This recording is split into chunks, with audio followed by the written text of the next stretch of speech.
Hello, ladies and gentlemen. Welcome back once again. Whoops. Let me just select everyone. There we go. To HOI4 the New Order. And from what you can see, we won the Civil War. It was actually surprisingly easy. This is pretty much everyone that I can get, apparently. Oh, there's Bill Richards. Look at him. Look at him. He looks hella French, though, surprisingly enough. Anyway, apparently I don't have any points in here. Whatever. We'll figure that out in the future. We do have a fuckload of factories. What do we need? Well, let's actually have a look. We'll get the event, right? Or the thing over in here saying you're not producing enough, blah blah. Oh, apparently not. Whatever. You know what? More of this. Artillery, sure. There we go. Actually, 3 in here as well. That's it. Anti-tank. We need more stuff in here. We need motorized. Pretty sure IFVs as well. Where's the IFV? There you go. And then fighters as well as closer support and tac bombers to start off with, right? Oh, that's a helicopter over in here. Alright, that's a good start. Right now we don't really need much of a navy. We have a decent chunk normally, right? Yeah, we have a decent chunk. Let's actually just tell them all to combine in it. Please combine, lads.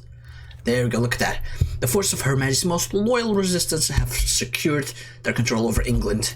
Though some holdouts remain, the majority of the old government units have disbanded and surrendered. Peace and freedom has returned to the land, but the price has been high. Thousands of English soldiers and civilians are dead, and the former workshop of the world has been reduced to rubble.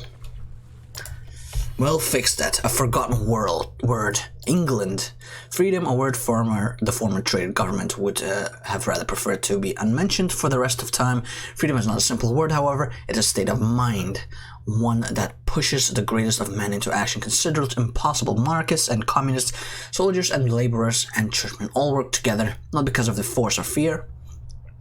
They fought as one because they would rather die free than live oppressed under the trader's boot.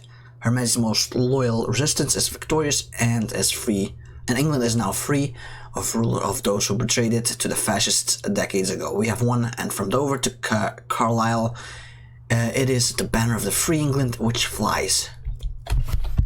Yeah, how wholesome. How wholesome. We did not do this for personal glory, but so that the children born on this land will never have to witness the jackboot of the Reich ever again. Damn. This is straight out of a movie or something. Writing. It just keeps being so goddamn impressive. The German one was depressive as fuck, especially in hindsight, reading all this shit.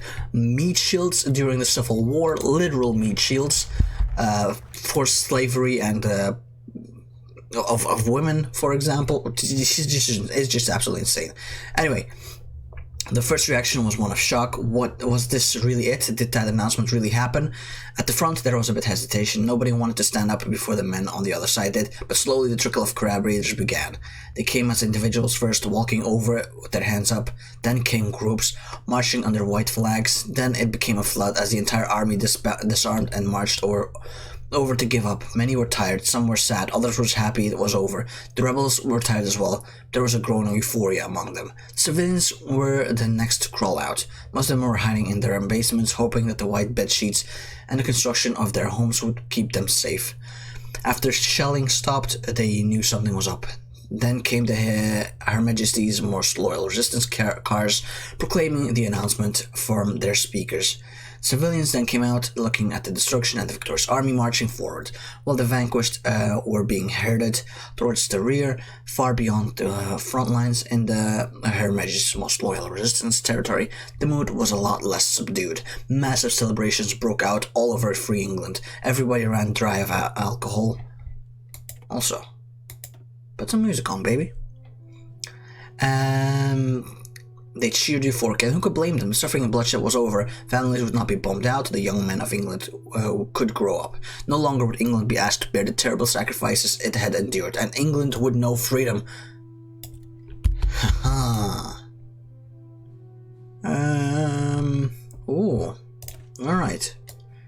virtual voting. A mod's proposal. Colonel David Sterling. We have reviewed your memo and we are very intrigued by your proposal. The United States is interested in close cooperation with our fellow OF and aligned powers, and the idea of international terrorism is a great concern to us all. Thus, your proposal was of great interest to us. Your idea of a multinational special operations unit was an emphasis on counterterrorism is indeed one solution to this problem.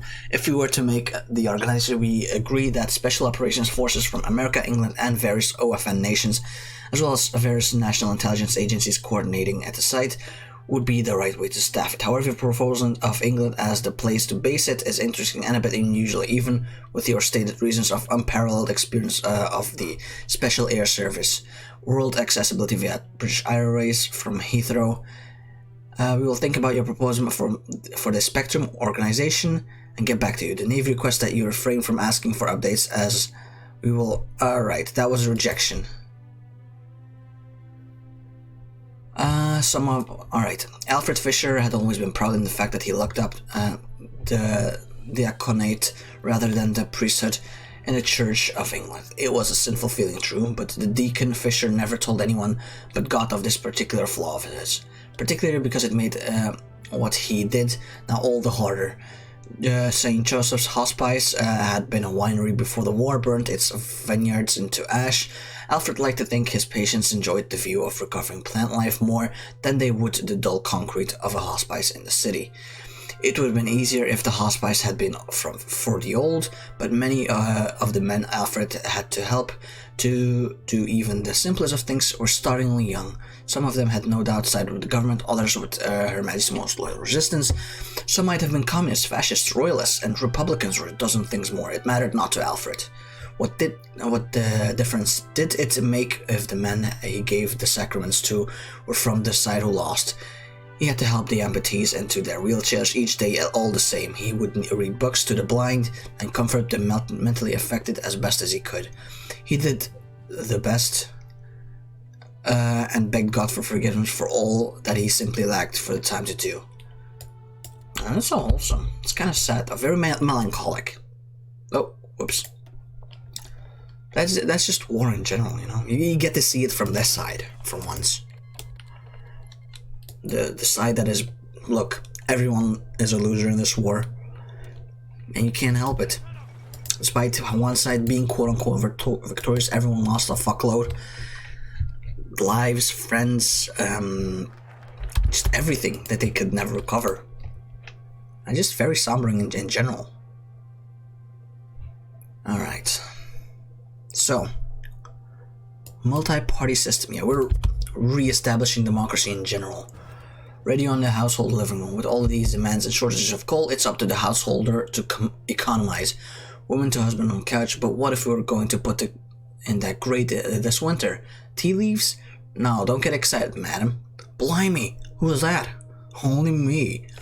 What I was going to say is what the government is asking you to do. Two things. Order your coal as soon as possible and take 10% in coke or anthracite. But does coke make a really great fire? Oh yes, if you go the right way about it, cuts the fireplace, you light the fire. Oh, right. Interesting. So basically, shortages and the government's finding creative solutions to deal with these shortages. That's, you know, a thing of war, you know. You can't really do anything about it, I guess. Jesus. We only have one truck, basically. So we don't really have any MBTs right now, right? Let's restore the trust as well. Dude, we have a lot of points. What the hell? That's a fuckload of points. The reconstruction of... Alright, growing hunger, a promising future. Ooh. Food insecurity. We'll have to fix all of that. Richard Nixon has resigned. That's a relatively normal event in this mod. Alright. Yeah, you know what? Let's actually fix up this shit right here. England is wounded. None can deny that our land is a shattered remnant of what it once was. It now falls to Her Majesty's most loyal resistance to repair the damage, to undo what was wrong, and to give the people a glimmer of hope. Be the soldiers. Alright, so interesting.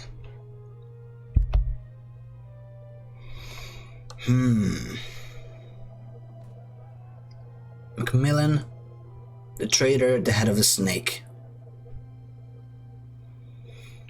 Alright, very interesting indeed. So, let's see if we can get some useful things over in here. There's no real need for this right now, so I'll just wait. In fact, let me just get some basic artillery. Yeah. There we go. Let's get the food insecurity stifled a little bit as well. We got a lot of points that we can spend. Using all volunteer force, Claude, Oceanneck and Bill Alexander have catalogued the areas with the highest numbers of unexploded ammunition and sent demining crews in to slowly solve the problem. This might well take years to fully effect, and it will be entirely possible that England will never be 100% free of explosive refuse, but it will be an improvement to our people. Alright. I don't know what that does to food in general, but I guess it's easier to scavenge for food when you don't have the threat of a mine in your backyard. Alright, a car pulls up to the farm in Islip, a village in Kidlington. 6 men hop out, 1 officer, 1 sergeant, and 4 soldiers. The area was the site of heavy fighting in the Civil War, and the farmer is unable to plow his fields due to the amount of unexploded ordnance. It was a valid concern, especially at sites which are prone to digging. Just last week, a man was killed by an S-mine outside of Ipswich while digging a drainage ditch. One of the soldiers takes out the metal detector and begins walking, scanning the ground in front of him. The other follow behind. The other soldiers carrying the shovels. After a short walk, the man with the metal detector hears something unusual and hears the Air Force. He stops, scouts the area a bit underground, and then raises his hand. The sergeants and officers came over, as well as the man with the shovel, lightly digging the surface up. They try to find the source of the disturbance. Most of the time it's nothing, just some lost object or a piece of scrap, but this time it was something to be scared of. It's an artillery shell that had failed to explode upon landing. They dig around the nose gently, then a man removes the fuse of the shell with delicate precision. He pulls it clear. The shell is now disarmed. Another man takes the case and begins pulling out the plastic explosive inside. It will be burned later with any other ordnance they find here. The men march on behind the man with the metal detector. There are thousands of acres. Alright. Interesting. Wait, Kennedy just got elected. He's already assassinated? What the hell? Alright, whatever. I'm not gonna question that. It's not my job to question all that shit.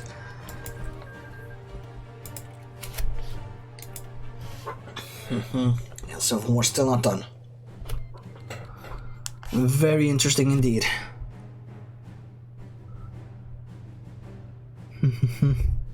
Bum, ba-da-ba-bum. Good. Begin demobilization. Life begins anew. Oh, Northern Excursion, what? The direct flight from London arrived at Edinburgh Airport in the early afternoon. 2 twin-engines aircraft taxied next to the motorcade and stopped. A set of stairs was provided for the plane, and the occupants got off. The most prominent among them was the new English ambassador to Scotland and his family. They got into a limousine provided to them by the Scottish government. The motorcade departed the airport soon after, and after a left turn it was straight shots to central Edinburgh. Farmlands turned into small homes, and small homes turned into multi-story commercial buildings as they arrived downtown. Holyrood Palace, the official home of the Scottish president, came into view, and vehicles were allowed onto the grounds after a security check. Alright. So normal relations with our neighbors are starting to pop off, huh? Interesting. Very, very interesting. Who is my leader right now? Is it the boss? Yes, it is Claude Oceanneck. I don't know how his name is pronounced. The boss. I'll keep calling him the boss. Because that's such a badass name, man. Such a badass name. Normalcy. Town center had come in from heavy punishment in the war. Artillery had hit many of their homes, and vicious house-to-house fighting had caused further damage. Many buildings were destroyed, and the citizens had fled far away from the fighting. Today, they are trickling back, clearing the rubble and trying to rebuild their home. There's talks of rebuilding St. Lawrence Church, leveled by a boss artillery strike to dislodge a collapsed sniper. Taunton got off a bit easier than many other towns, but still had many massive changes. Yeah, so basically, bit by bit, we're trying to restore everything to normalcy. There's still a lot of scars left, but you know, we're getting there. We are indeed getting there. And if I could just find something to spend these goddamn points on, that would also be pretty nice.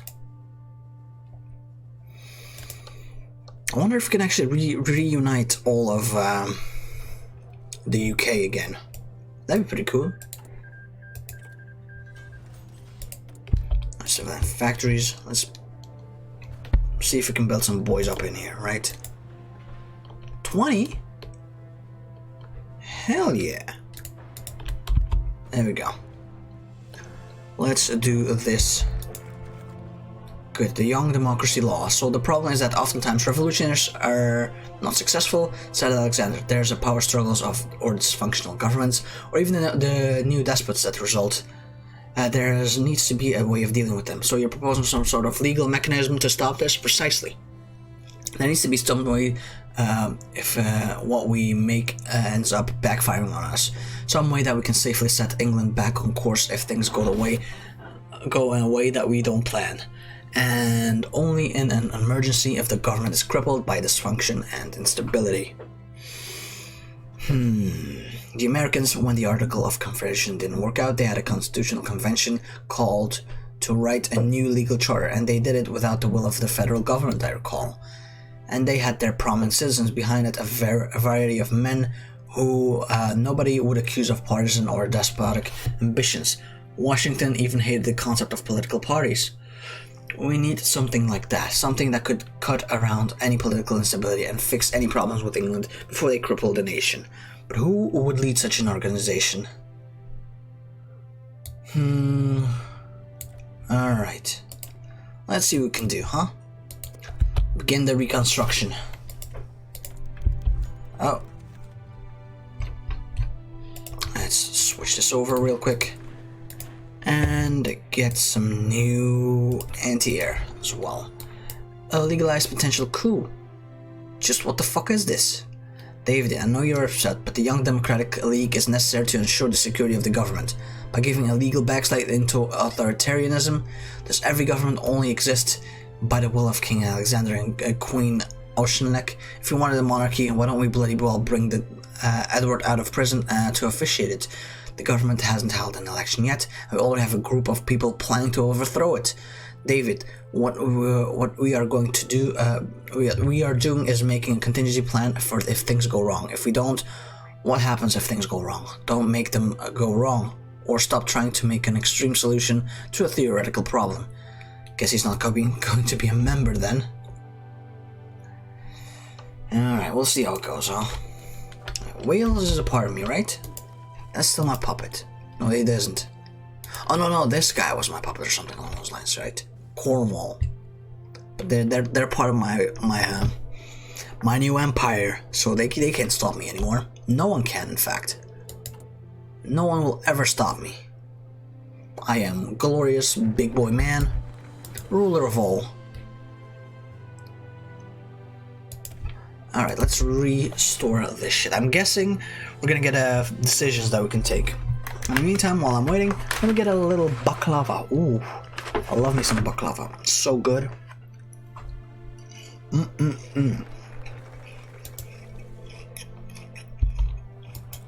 Some casual ASMR, of course, you know? Just to disgust everyone along the way.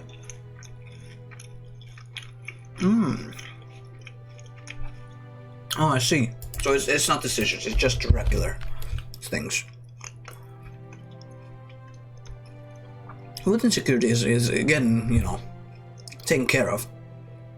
Jesus Christ, our interest rates compared to our growth, that's horrendous. Let's get rid of the reconstruction of England. Oh yeah, that's a weekly stability, it keeps going down. Yeah, we definitely need to get rid of that. ASAP. ASAP.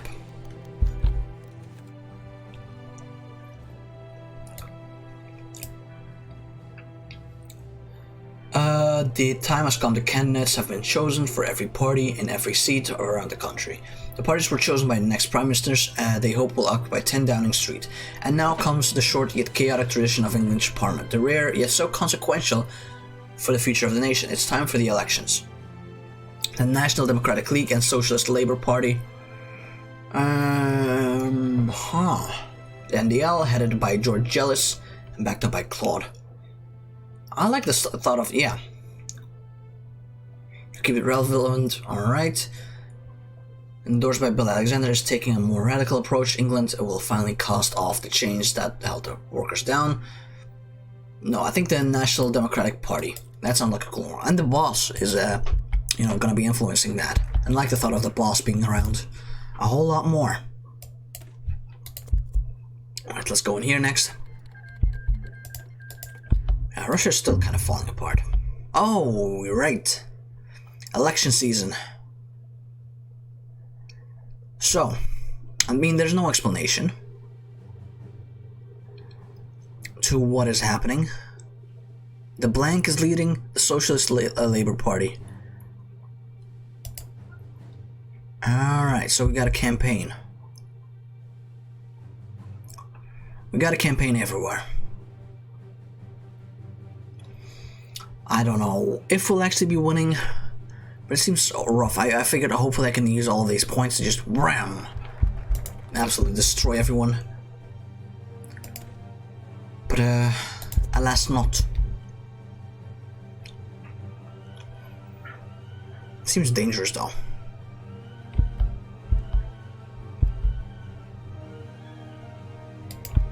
Let's campaign over in here again.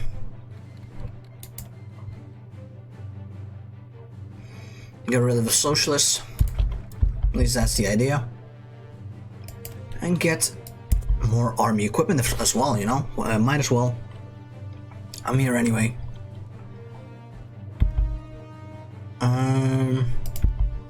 Even more, please.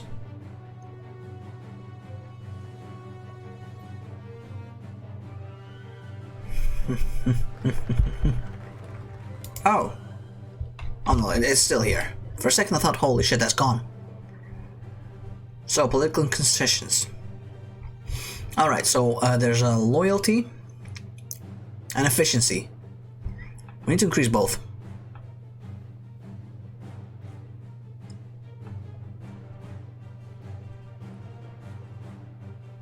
Let's...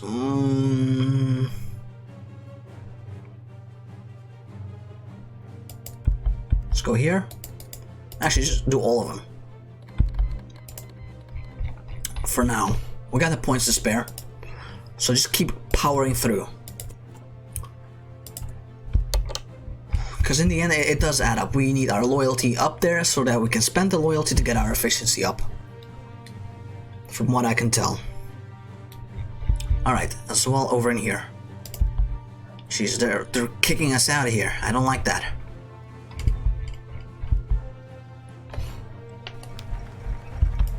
Alright, Tokyo's with their games, whatever. Alright, food insecurity is gone.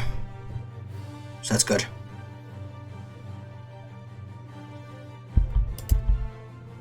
Keep it up over in here, please.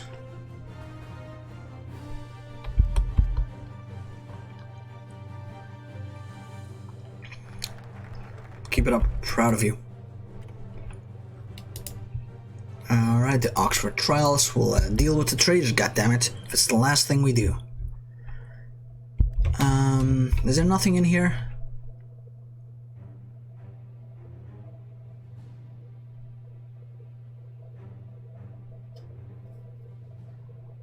Oh, it keeps increasing, huh? And decreasing. very interesting. So I want to keep this all in check. This side right here. As much as humanly possible. Alright, so the Oxford trials.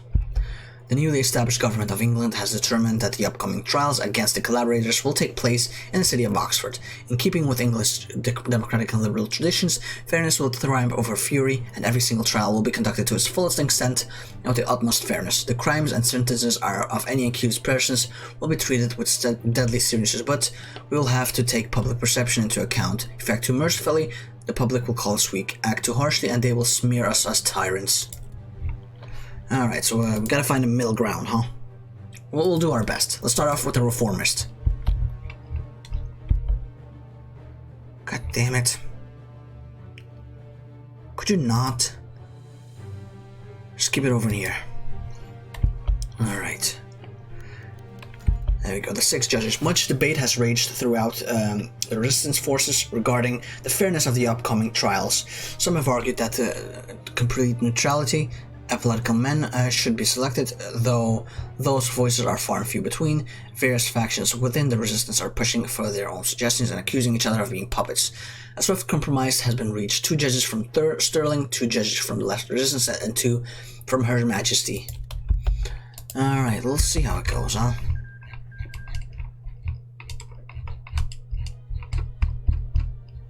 We can't do anything over in here. Not yet. Which is a wee bit of a shame.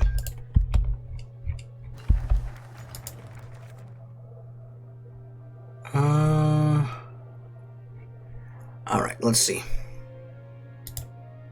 This campaign over here, the trial of Hart Macmillan. Macmillan was also going to be a controversial case. For many years, he headed up the reformist faction in the Royal Party, and at least somewhat pushed for partial reforms. But when the war came, he ended up in the cabinet of Douglas Home, and anyone in the cabinet ended up at Oxford, even if they were primarily dealing with His Majesty's treasury. Things took a strange turn. At the opening of the trial, Macmillan stood up and read a prepared statement. In it, he told the jury that he had joined the collaborators out of desire to stop the suffering of the English citizens back in the war, and that he attempted to subvert the will of the Germans at every turn he could. His goal has been to see the return to English democracy. However, he had decided to remain in the Royal Party during the war out of fear of rebellion would be unsuccessful, and because of a fear that the garrison at Cornwall would put an end to organized resistance along with Germany. It was only after the war had ended, with the free government restored, that the garrisons crushed, Germany still in chaos, did he realize the enormity of his mistake. He accepted responsibility for his action and apologized. This threw the trial into the tailspin. The defense argued that Macmillan was sincere about his regret for an enormous mistake done with the best intentions. The prosecution argued that it was not enough, and merely a last-ditch attempt to save his life. The jury was divided, and as well, the NDL-oriented ones argued that he should be exiled, while the Stirlings wanted him dead for his actions. The leftists were more merciful, however. They wished to see him experience a new England taking shape first-handedly, removed from any of its politics, of course. Oh man.